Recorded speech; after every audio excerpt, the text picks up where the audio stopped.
কমলপুর সরকারি মহাবিদ্যালয়ের বিরুদ্ধে গুরুতর অভিযোগ উঠল। অভিযোগ, কলেজ কর্তৃপক্ষ ছাত্রছাত্রীদের আগাম কিছু না জানিয়ে বৃহস্পতিবার রাতে দোল পূর্ণিমা উপলক্ষে শুক্রবার ছুটি ঘোষণা করে একটি বিজ্ঞপ্তি জারি করেন অধ্যক্ষ। বিজ্ঞপ্তিতে লেখা হয়েছে, ছাত্রছাত্রী এবং শিক্ষক অশিক্ষক সমস্ত স্তরের কর্মীদের দাবি মেনে এ ছুটি ঘোষণার সিদ্ধান্ত। কিন্তু শুক্রবার দেখা যায় বিভিন্ন চিত্র।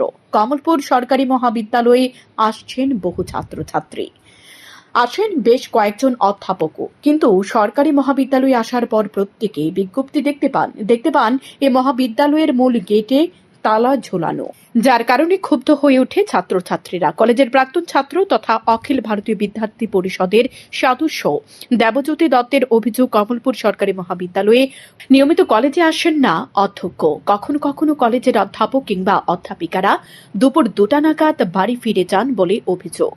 এ মহাবিদ্যালয়ে রয়েছে নানা সমস্যা, রয়েছে পানীয় জলের অভাব।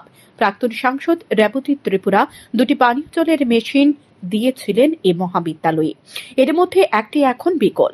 নতুন ভবনে কোনো বৈদ্যুতিক পাখা নেই, যার কারণে পরীক্ষার্থীদের প্রচন্ড দুর্ভোগে পড়তে হয়। এ সরকারি মহাবিদ্যালয়ের বিজ্ঞান বিভাগ চালু থাকলেও প্র্যাকটিক্যালে গিয়ে করতে হয় মহাবিদ্যালয়ে, কারণ কমলপুর সরকারি মহাবিদ্যালয়ে বিজ্ঞান বিভাগের ছাত্রছাত্রীদের প্র্যাকটিক্যাল করার মতো কোনো সরঞ্জাম নেই। আমাদের প্রিন্সিপাল স্যার প্রায় 10:30 নাগাদ একটা নোটিশ জারি করে, যার মাধ্যমে জানানো হয় আজকে আমাদের কমলপুর মহাবিদ্যালয় বন্ধ ছাত্রদের ডিমান্ডে। কিন্তু আপনারা দেখতে পাচ্ছেন যে এতগুলি ছাত্র এখানে উপস্থিত, যারা একটা ফুটও জানেন না যে আজকে কলেজ বন্ধ। তো এটা অত্যন্ত দুঃখের যে প্রিন্সিপাল স্যার তার স্বেচ্ছাচারিতা চালাচ্ছেন এই কলেজের বুকে, প্রথমত।